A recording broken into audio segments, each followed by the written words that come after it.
Hello everyone, welcome back to my channel Soham commerce classes. और आज हम पढ़ने जा रहे हैं सोशल साइंस का चैप्टर नंबर 13, जिसका नाम है सत्ता की साझेदारी। सत्ता की साझेदारी के लिए पहले मैं आपको इस चैप्टर्स के कुछ कॉन्सेप्ट बता दूं।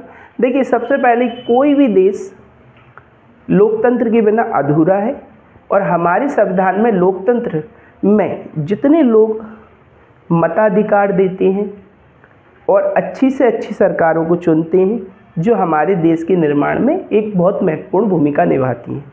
5 वर्ष के लिए जब हम किसी भी सरकार को चुनते हैं तो वो सरकार हमारे देश का कितना विकास करती है, ये हमारे एक वोट के निर्णय पर निर्भर करता है।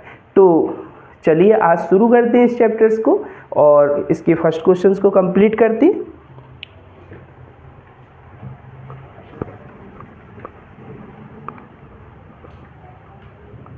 पहला क्वेश्चन इसमें आता है,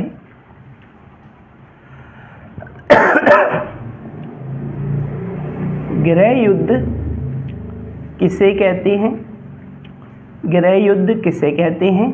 तो उत्तर में आप लिखेंगे किसी भी देश में सरकार, किसी भी देश में सरकार विरोधी समूह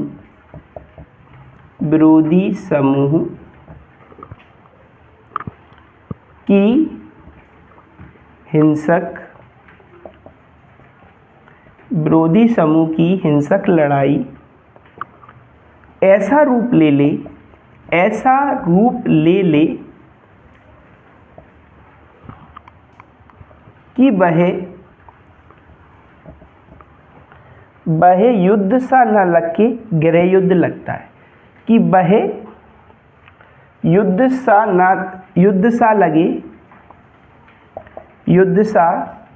लगे गृह युद्ध कहलाता है। ये पहला क्वेश्चन हो गया अपना कंप्लीट भाई। सेकंड क्वेश्चन आता है, युक्ति परक से क्या आशय?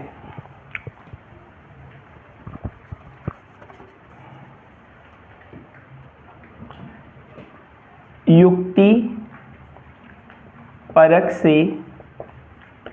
क्या आशय है?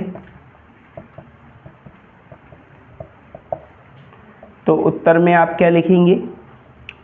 हानि लाभ की सावधानी पूर्वक हिसाब लगाकर लाभ हानि का सावधानी पूर्वक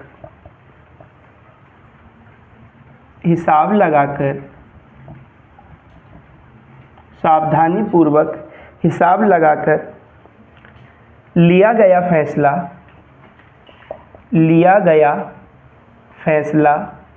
फैसला और निर्णय एक ही होता है। लिया गया फैसला युक्तिपरक कहलाता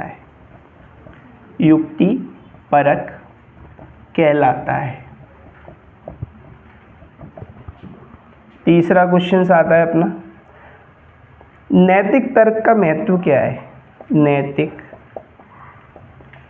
तर्क का क्या महत्व है? तो अपन लिखेंगे नैतिक तर्क सत्ता के बंटवारे को अंतर्भूत महत्व को बताता है। सत्ता का नैतिक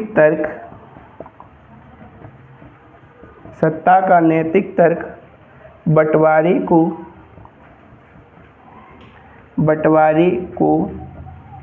अंतर्भूत महत्व को दर्शाता है। ये 3 क्वेश्चंस कंप्लीट हो गए भैया अपने।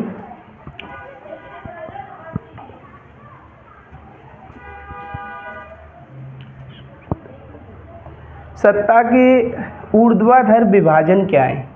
सत्ता के, ये चौथा क्वेश्चन है, सत्ता के ऊर्ध्वाधर विभाजन क्या है? सत्ता के ऊर्ध्वाधर विभाजन क्या है? इस व्यवस्था में सत्ता का विभाजन, इस व्यवस्था में सत्ता का विभाजन, इस ऊर्ध्वाधर व्यवस्था में सत्ता का विभाजन सरकार के विभिन्न स्तर, सरकार के विभिन्न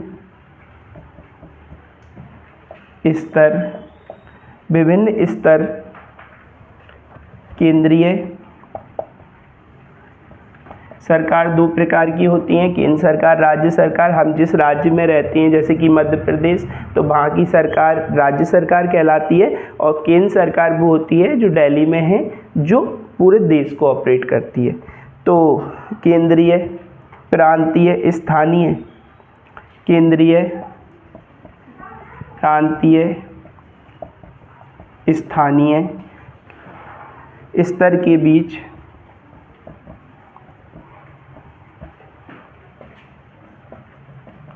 किया जाता है। ये चौथा क्वेश्चन हो गया। पांचवा क्वेश्चन देखते हैं, सत्ता का क्षैतिज बंटवारा क्या है?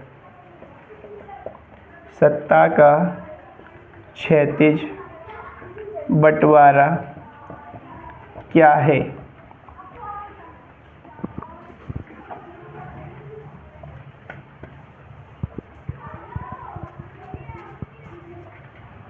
तो इसमें आप लिखेंगे सत्ता के क्षैतिज विभाजन का आशय है, सत्ता के क्षैतिज विभाजन का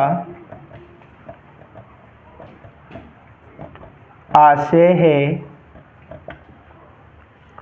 सरकार के विभिन्न अंग, सरकार के विभिन्न अंग, विधायिका,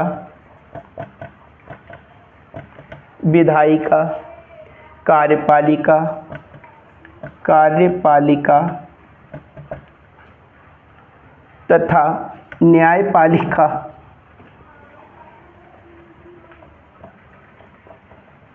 तथा न्यायपालिका के बीच शक्ति का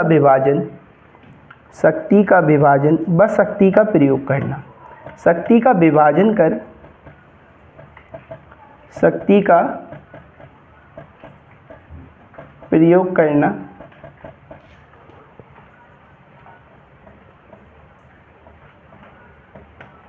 कहलाता है। ये पांचवा क्वेश्चन अपन ने कंप्लीट कर लिया।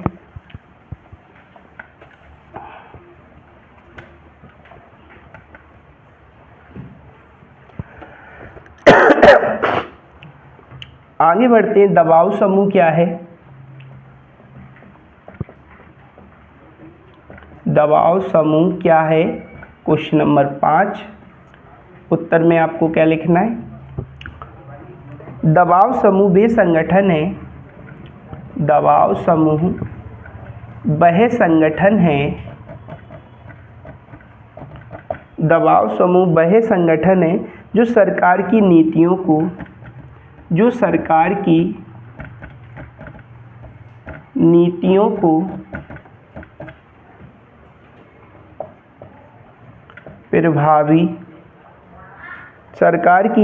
को तथा उसकी प्रभावी नीतियों का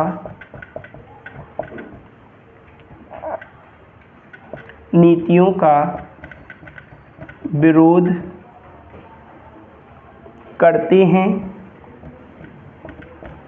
करते हैं जिनसे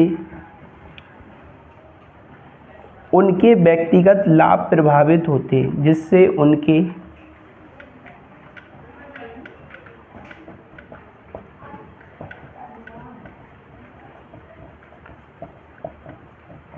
व्यक्तिगत लाभ प्रभावित होते हैं। ये पांचवा क्वेश्चन हो गया। छठा क्वेश्चन देखें,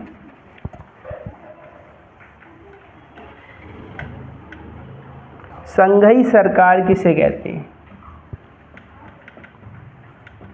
संघीय सरकार किसे कहते हैं?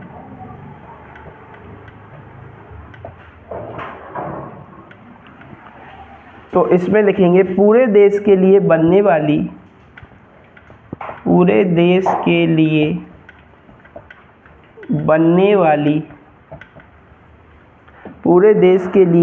बनने वाली एक सामान्य सरकार एक सामान्य सरकार को संघीय सरकार या केंद्रीय सरकार के नाम से जाना जाता है, के नाम से जाना जाता है। ये 6 क्वेश्चंस हो गए अपने कंप्लीट। लास्ट क्वेश्चन इस चैप्टर का है, जिसका 7 नंबर का क्वेश्चन है, श्रीलंका के कुछ तमिलों को भारतीय तमिल क्यों कहा जाता है? श्रीलंका के कुछ तमिलों को भारतीय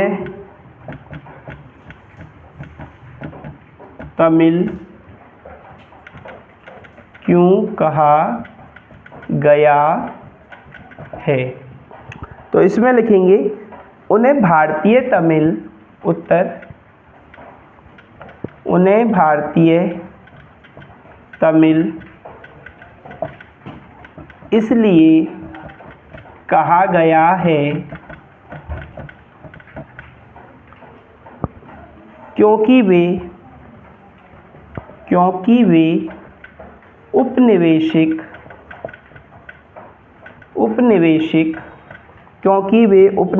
शासन काल में बागानों में